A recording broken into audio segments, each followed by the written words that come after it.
it's 2nd of May and I'm wearing shorts right now. Medyo the weather is hot but not too hot kasi yung hangin, it's still kind of cold, but definitely it's I still bring my jacket. Pero I'm already wearing shorts, which is good, I guess. Parang merong bagong sakura tree na in-install dito sa park. Dito sa park katabi ng aming apartment. Yeah. So it's nice. Alam niyo ba itong apartment namin, nasa baba niya halos lahat ng daycare. And then, nandyan din yung mga like playgrounds and park for kids. So, it's really nice. Kasi, itong area namin is very family friendly. Sakura season is here. Almost here, I guess. There's already a lot of trees na that are in bloom or budding. So, here it is. Ito yung malapit sa house namin. Ayan. Yan, so medyo budding pa lang sila. Pero babies pa to. So, usually pag ganitong babies pa, hindi mo sila masyadong pansinin. Ito meron na pala, may bloom na din. Ayan. Nice. Actually, I'm going to the mall para I'm going the opposite way kasi I'm going to check yung, this one is nice already, Ayan, I'm going to check the other, the other street dito na meron na kanina kasi when I did my morning walk, it's already like in full bloom. So I'm so surprised kasi a lot of sakura trees are still budding on this moment, and the Hanami festival in Helsinki will be on the 14th of May. So I'm checking the sakuras near our area to see the of course, to not miss if nag-full bloom na sila. Ganyan. So, nagulat ako doon. Akala ko, hindi pa siya nag-bloom. But, nung pagdaan ko kanina, I was like, oh my gosh, it's so pretty already. It's in full bloom. So, I'm worried about kung sa Hanami Festival ba ay full bloom pa ba sila.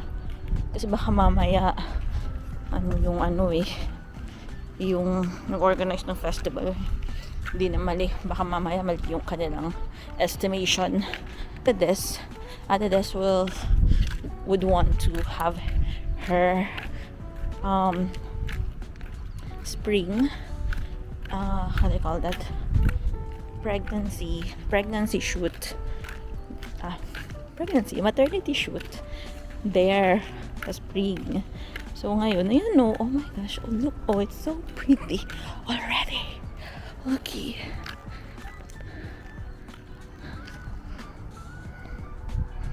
Tada.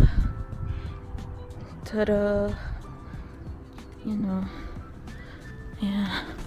Diba? Parang may nag-iihaw-ihaw malapit. It smells so good. Diba? Grilling season na din.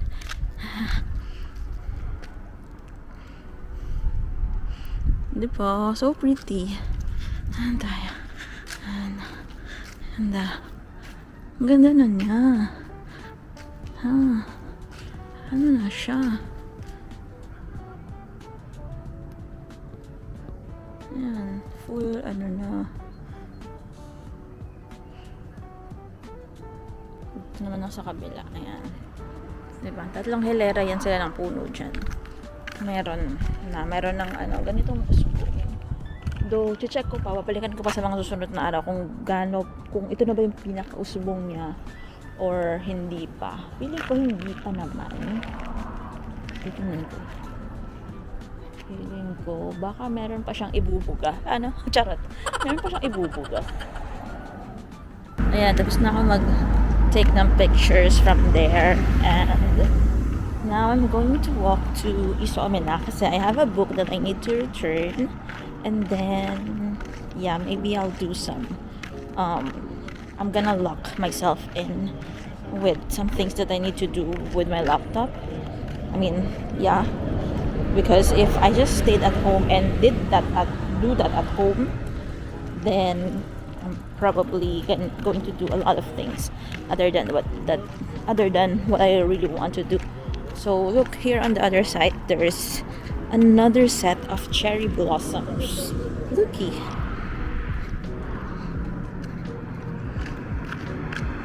Ayan. Though yung mga nandyan na sakura is medyo babies pa sila. So hindi siya yung buong buo kagaya nung dun sa malaking puno na yun. Ayan. Pero pausbong pa rin naman kasi din siya. Hindi pa rin siya in full bloom. Ayan. Meron pa iba-iba kasi yung nila, iba-iba yung timeline.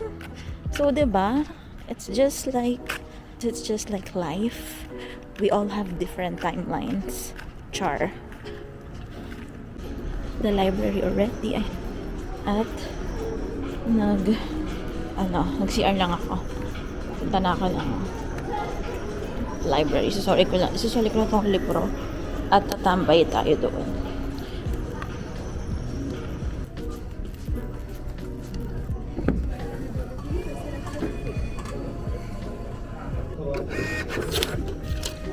Okay. Hanap tayo ng medyo tahimik na spot. Saturday today, so I don't think may mga students. Siguro merong kakaunti. Pero unlike kapag weekday, medyo mas madami sila. Ayan medyo ang daming libreng upuan. Doon tayo sa bandang window. Ayun, may space kaso ang araw. Eto. Maaraw pa din. Tatalikod na lang tayo sa araw. Okay nga, mainit eh. Ayan. Meron tayong charging.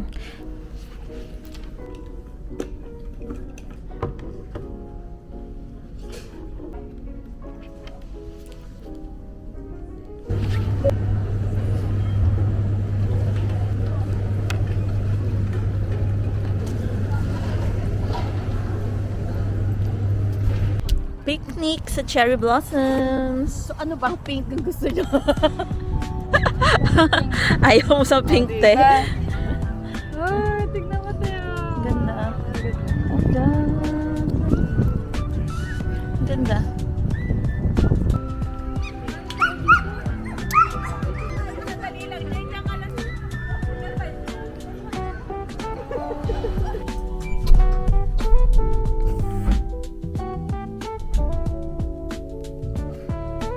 So it's the next day after ko Kirsika Puisto sa Helsinki yesterday. So today, I forgot to do this yesterday. So I'm going to do some photo shoot dito sa mga Kirsika po or cherry tree sa aming neighborhood. I'm going to take photos of, not actually of the cherry trees. Well, siguro cherry trees na din, but more especially yung mga sample ko ng live guest portraits. Ito yung mga bata. Oh my gosh, there's a cute dog na nakatali dito. Bawal kasi sa loob nito yung aso. Kaya iniwan siguro nila dito. Ay, cutie. Hey, baby. Ay, ang cute mo naman. So, I'm taking photos of yun nga, yung mga sample ko na live guest portraits kasi I'm now trying to market my live guest portrait services here in Finland. So that's what I'm going to do. Let's see if it works, but I guess I'll never know unless I try, diba? May offer siya. May blooms na siya. Kasi yan yung mga hindi pa masyadong nakabloom nung naharaan ay medyo ayan. Pero ito kasi is mga babies. So maliliit lang yung bloom nito. Ganyan. And then mas malaki yung dahon. So hindi siya pink na pink kapag tiningnan mo. I mean, hindi siya bloom na pink lahat. But pag tinignan mo from malayo, yun, para siyang may red. So, yeah. Ito mas mas matanda ata siguro to, kaya mas kita yung pink nito. Pero yeah, this is nice also. Picturean ko lang, wait lang. Okay, that's good. That's good. Okay na yun kasi ang dami ka lang every year picture ng cherry blossom. Madami na akong picture ng cherry blossom. So, 1 or 2 shots sa isang tree, okay na. And then, ayun, yun nandito sa amin. Ay, parang taglagas na siya. Ay, hindi pa naman. Parang, nung nakaraan mas siya, mas bloom na bloom. Parang ngayon, parang naging red na siya. Hindi na pink yung nakikita ko sa malayo. Let's see. So, ayan. Nalalagas na sila. Ayan, oh. Ayan. Nalalagas na. Halos nalalagas na sila dito. Ayan. Nandyan na yung nasa, falling leaves. Falling leaves na siya. Kasi nag-bloom, super nag-bloom na siya nung last weekend nung Sabado. Mabilis lang talaga tong sakura, lalo pag ganitong mahangin pa. Hindi na siya kasing pink nung last time. Ito, medyo mas madami pa siyang bulaklak.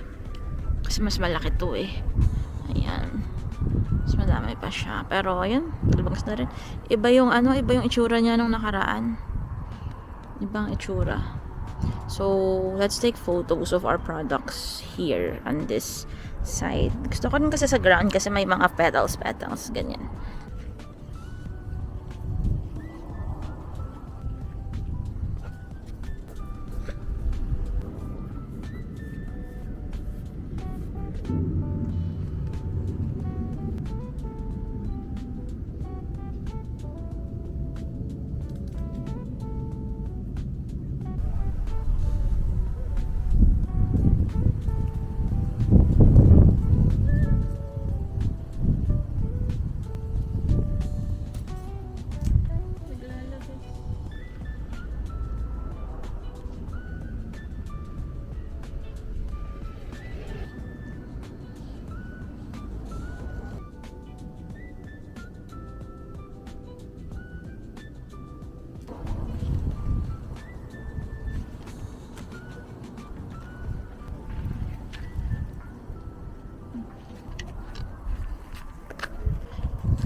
Sobrang mahangin.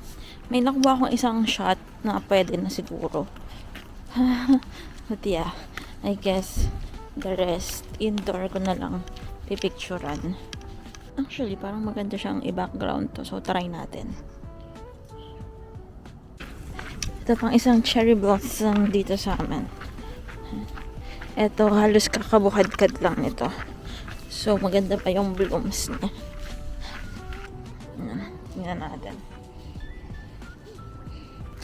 Ayan siya. Ayan. Ayan. Hindi ko alam kung kita. Pero kita naman siguro. Ito tayo.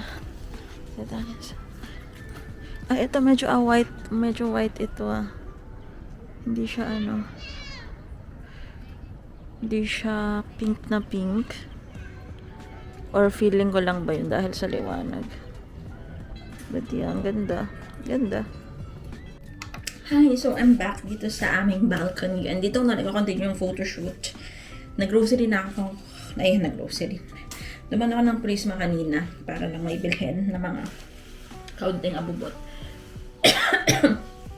But yes, we have our camera. Itong camera na to is super handy pa rin. Super helpful pa rin niya sa akin. It's been, kailan ko ba ito binili? 2015. Yan. So, obviously, yung niya, more of a point and shoot na lang yung quality niya talaga. But, Okay pa siya, actually, okay pa siya. Yan, so, ito ang aking mga, yan, hindi masyadong mahangin dito, obviously. Yan, pero dapat ata dito ako sa ano, kasi andito yung araw. Ayan, kita ba? Ating mga samples ng mga guest portraits. Yes, watercolor sketch. Yan, dami kong samples. Ganyan. And then may sample din ng lalagay dito. For example, sample ng event. Ganyan. But yes, mag-photoshoot na ako.